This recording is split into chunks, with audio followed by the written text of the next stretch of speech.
Many years ago, I saw an article in the Chicago Tribune newspaper. The headline said, "City tries to pump up its crews down under." It was an article about sewer workers. And the Chicago Sewers Department had a new head of the department, and he wanted to have a meeting for all his sewer workers. So all the guys that worked underground and all the tunnels and everything, they had a big rally. This guy was cheering them on. There was a big banner behind them, and he was almost like a preacher. And they were all cheering as he told them how important their work was. I looked at that and I thought, you know, his work is not so different than mine. When people come to church, they've been in some pretty dark and dirty places, and they need to be encouraged. Some offices are as dark as a sewer, and some schools are terribly smelly and unhealthy. And so people come into church, and they have been in this dirty world. They come in also sort of disoriented. When I was a kid, one of the games we would play sometimes is to put our head on the end of a baseball bat, like this, and then try to walk around it 3 times, and when you lift your head up, you just stagger around. Well, it feels like sometimes people come to church that way. Life has been so difficult and so disorienting and so dark that when they come in, they really need to be helped. Well, in a worship service, of course, we have the sermon, we have the chance to sing together. There are some jobs in a worship service that I think the pastor needs to do. The pastor doesn't have to lead the singing. He doesn't have to give the announcements. He doesn't have to be the one that prays all the time. But there are some things that I think are really important for the pastor to do, and that's what I'd like to talk to you about in this lecture. They don't happen every Sunday, but they're important. One is what I just call the human moments. Often during announcements, if your church has announcements, they're kind of a bother, aren't they? You'd rather get to the important stuff, and you're telling people about a meeting or not to forget this or that. But announcements are a good time to tell the story of somebody in the church, to congratulate someone. I remember the Sunday that Lowell and Joyce were celebrating their 50th anniversary. They'd been married 50 years. And I asked them to stand up, and we all clapped. And I thanked them for being a good example to us all. Not long ago, one of our ladies, Nancy, retired. She was 82, and she had been a lunchroom lady. She had worked in the lunchroom of a public school, and she had fed all these children, and she had loved children for decades. And finally she retired. And so I just told the congregation what I just told you, and we all clapped for Nancy and thanked her. There are these human moments that a pastor knows. Somebody else could tell that story, but it's not the same as when the pastor does it. So watch for those chances to tell something about your people. It could be that it's a special time of the year. For example, I remember on a Sunday just when school was going to start, and I said, school is starting. Let's recognize all our teachers and anyone who works in a school, or maybe a parent that does homeschooling. Why don't you all just stand, and we clap for them, and then I said, let me pray for you before we go on. You want to watch for these human moments in a service. Then occasionally in a church, there are what I call the heavies. The heavies. One of my greatest pastoral regrets goes back to the Sunday in September in 1994. 3 days before, a U.S. Air jet had crashed into the hillside as it was approaching the airport in Pittsburgh, Pennsylvania, which was where we lived. The crash was only about 20 minutes from where our church was, and 131 people, everyone on board, was killed. It was a beautiful day, blue sky, nothing wrong with the weather, No one knew what happened to that plane. They never really did find out for sure. It just dived into a hillside and everyone was killed. No one in our church lost someone on that plane, or no one from our church was on that plane. But our church was affected nonetheless. One of my men was the gate agent, waiting for that flight to come to the gate. One of my men was in charge of that wing of the terminal, and he had to go and meet the families as they came to the airport.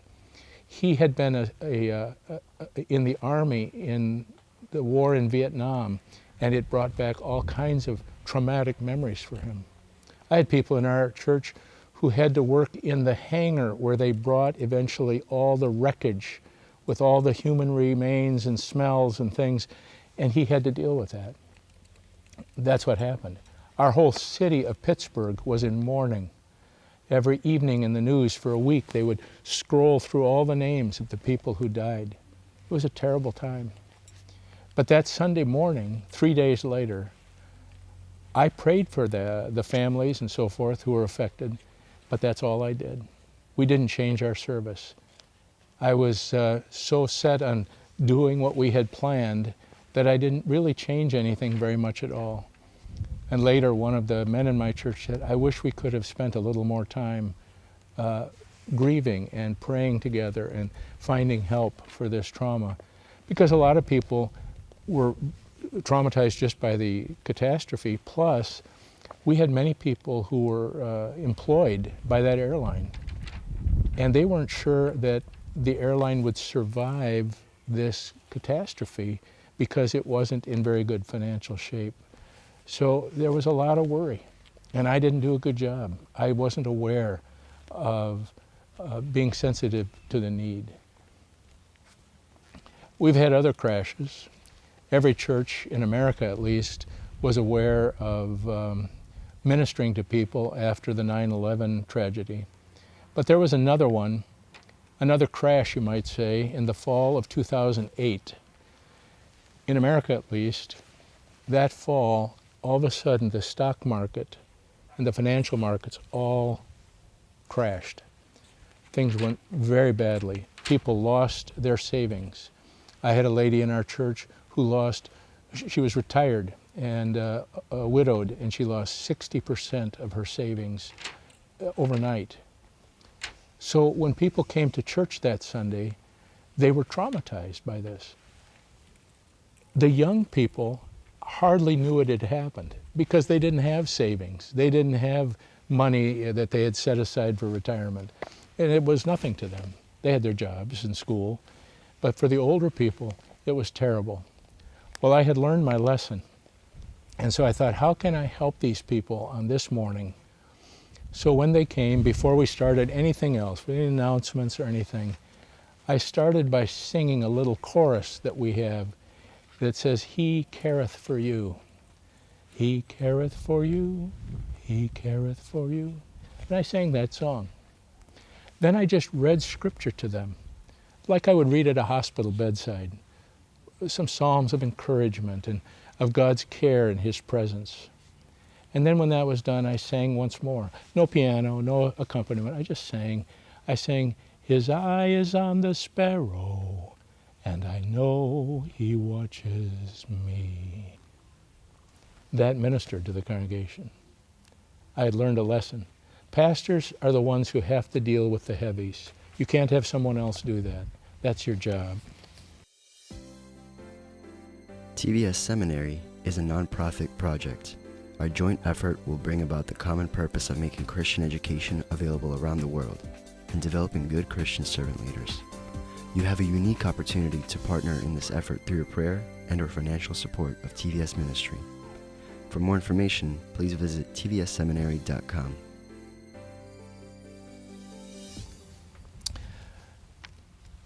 There's another more enjoyable part of the job. I think the pastor is the teller of stories. He's the man in the church who remembers the stories of the congregation and tells them. We hear what happens in people's lives, and we have opportunity to tell them. I was just reading a story this week while we were away A lady in our church had brain surgery. She was young, she's athletic, and she was frightened at the prospect of this surgery. And so we've all been praying for her. Many people have prayed for her. And the note I received is when she went into surgery earlier this week or last week, as she was on the gurney rolling into surgery, she put her hands in the air and she said, "My life is in the arms of God, who is the great surgeon." Now that's a story I want to tell to my church.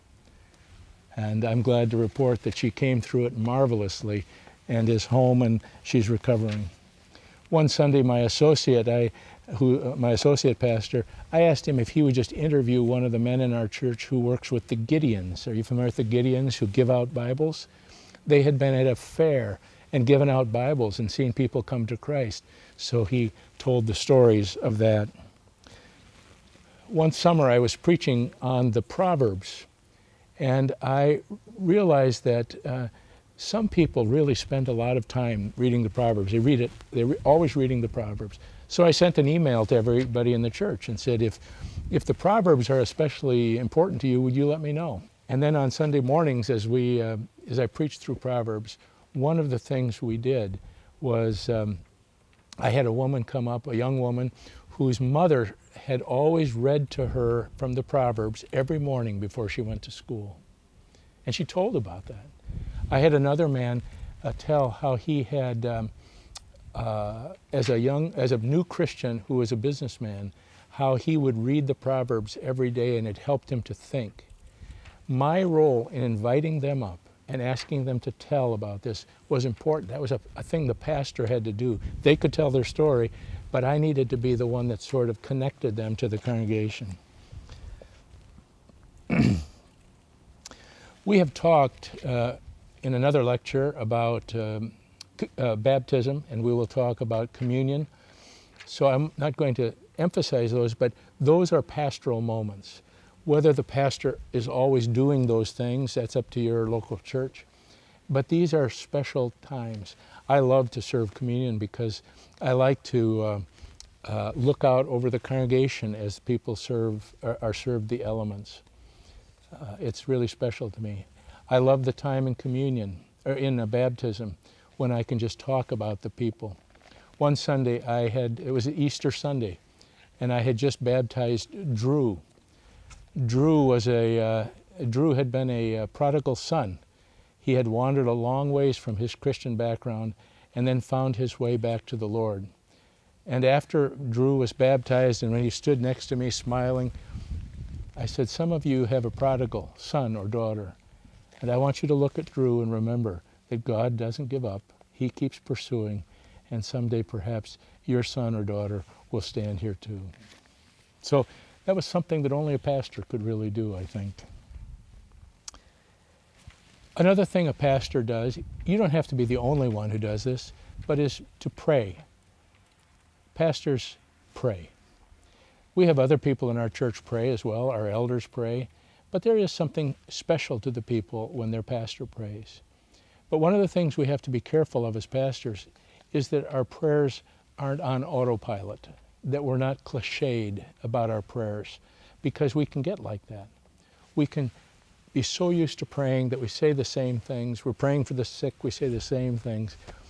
I think it's important for a pastor or anyone who's going to pray in a public service, if possible, to prepare ahead of time, to just sit and think, what is the Spirit saying? What do I really need to pray for? And to think about this and ask the Spirit to guide so that we pray well.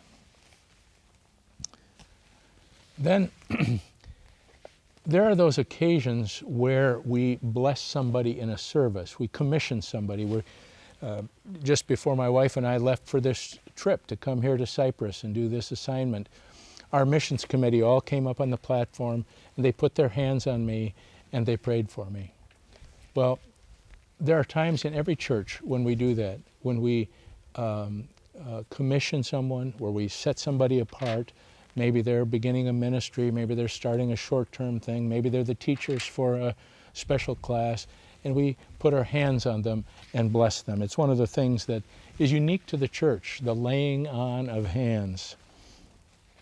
In our church, our favorite time of blessing, and we'll talk about this a little more in another lecture, is a baby dedication or infant dedication.